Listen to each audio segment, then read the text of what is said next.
जैसा कि आप सभी देख पा रहे हैं, आज मैं आपको इंडियन कॉन्स्टिट्यूशन का ब्रीफ इंट्रोडक्शन देने वाला हूं, जिसे हिंदी में भारतीय संविधान भी कहा जाता है। इंडियन कॉन्स्टिट्यूशन 26 नवंबर 1949 में बना और 26 जनवरी 1950 में इंडिया में इम्प्लीमेंट हुआ। हर एक साल 26 नवंबर को इंडियन कॉन्स्टिट्यूशन के रूप में मनाया जाता है। अगर हम इंडियन कॉन्स्टिट्यूशन को पढ़ना चाहें तो इसे हम 3 पार्ट में पढ़ते हैं: प्रीएम्बल, शेड्यूल, आर्टिकल। प्रीएम्बल, जिसको हिंदी में प्रस्तावना कहते हैं, इसकी कुल संख्या 6 है। प्रीएम्बल को सोल ऑफ कॉन्स्टिट्यूशन के नाम से भी जाना जाता है। सेकेंड, शेड्यूल, जिसको हिंदी में अनुसूची कहते हैं। स्टार्टिंग में जब भारतीय संविधान बना था तो इसकी कुल संख्या 8 थी, लेकिन बाद में अमेंडमेंट कर कर इसकी संख्या 12 कर दी गई। आगे आर्टिकल, जिसको हिंदी में अनुच्छेद कहते हैं, इसकी कुल संख्या 448 है। भारतीय संविधान under east India company and under British parliament के अंतर्गत बनी। आज मैं इस वीडियो में आपको Indian constitution under east India company, जो 1600 से 1858 तक बनी, उसके बारे में डिस्कस करूंगा। और इसके नेक्स्ट वीडियो में Indian constitution under British parliament, जो कि 1858 से 1947 तक बनी, उसके बारे में डिस्कस करूंगा। तो 1 बाय 1 आपको डिस्कस करूंगा। जो एक्ट 1600, इसके बाद act 1726, regulating act, charter act. India में चार्टर एक्ट 4 आई, जो कि 20-20 साल के इंटरवल पे आई, तो आगे मैं उसको भी डिस्कस करूंगा।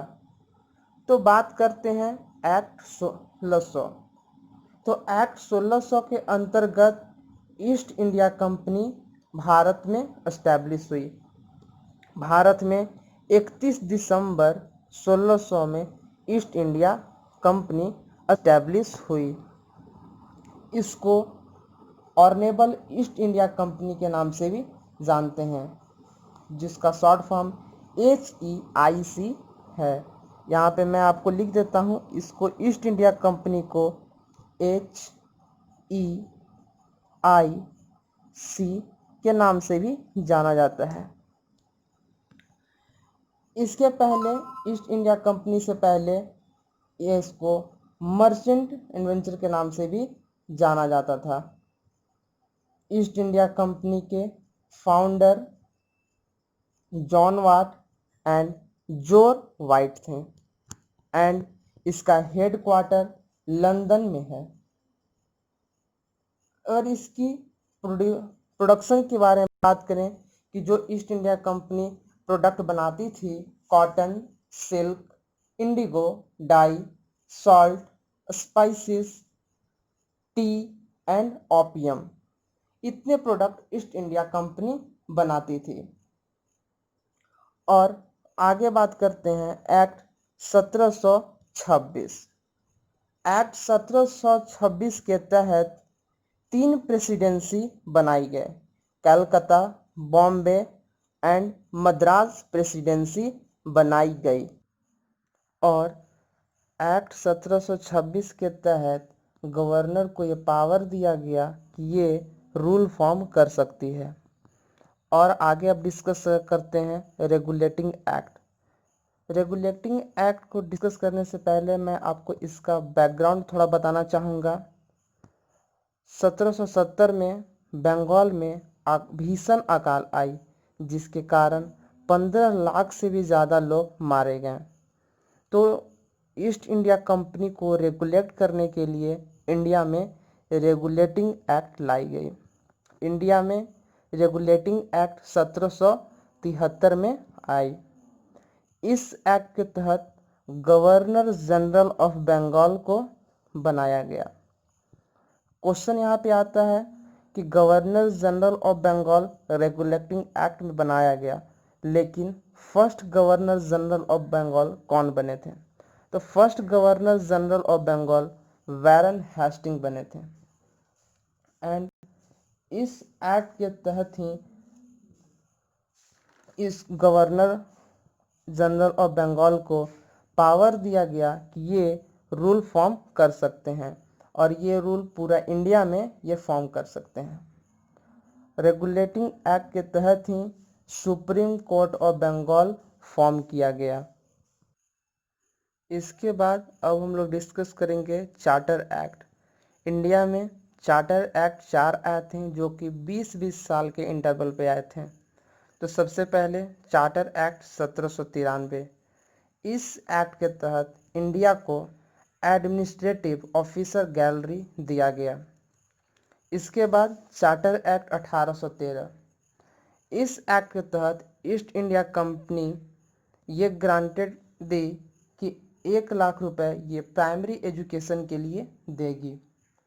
एंड चार्टर एक्ट 1813 के तहत ही जो क्रिश्चियन मिशनरीज थे उन्हें ये परमिशन दिया गया कि ये अपने धर्म का प्रसार समाज में कर सकते हैं और उन्हें ये प्रोत्साहन कर सकते हैं कि वह क्रिश्चियन धर्म को अपना लें।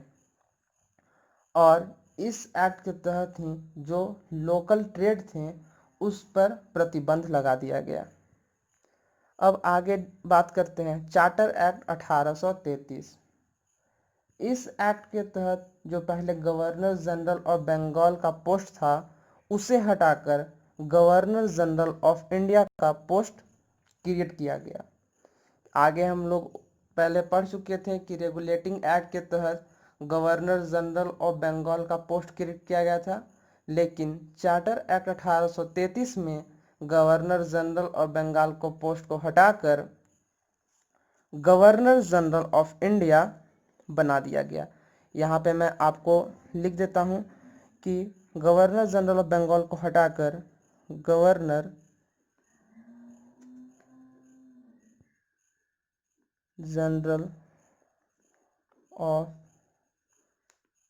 इंडिया पोस्ट को क्रिएट किया गया। And first time charter act 1833 में पोस्ट ऑफ लॉ ऑफिसर भी क्रिएट किया गया। मतलब यहाँ पे 1833 में ही post of law officer created किया गया। फर्स्ट लॉ ऑफिसर कौन बने थे? तो lord Macaulay. First law officer यहाँ पे जो बने थे वो लॉर्ड मैकुले बने थे। और आगे बात करते हैं चार्टर एक्ट 1853। जानते हैं कि ये फोर्थ चार्टर एक्ट के नाम से भी जाना जाता है। चार्टर एक्ट 1853 को फोर्थ चार्टर एक्ट के नाम से भी जानते हैं। इस एक्ट के तहत जो इंडियन थे, पहले मैं आपको बताना चाहता हूँ कि इसके पहले इंडियन को ये परमिशन नहीं थी कि ये सिविल सर्विसेज का एग्ज़ाम दे सकते हैं और इस एग्ज़ाम को देकर जॉब ले सकते हैं। लेकिन इस एक्ट के तहत इंडियन को ये परमिशन दिया गया कि ये सिविल सर्विस एग्जामिनेशन में पार्टिसिपेट कर सकते हैं और पास कर इससे जॉब ले सकते हैं। तो आज के इस वीडियो सेशन में मैंने आपको Indian constitution under east India company को डिस्कस किया। इसको नेक्स्ट वीडियो में आपको Indian constitution under British parliament जो कि 1858 से 1947 के बीच बनी थी, मैं आपको डिस्कस करूंगा। थैंक्स।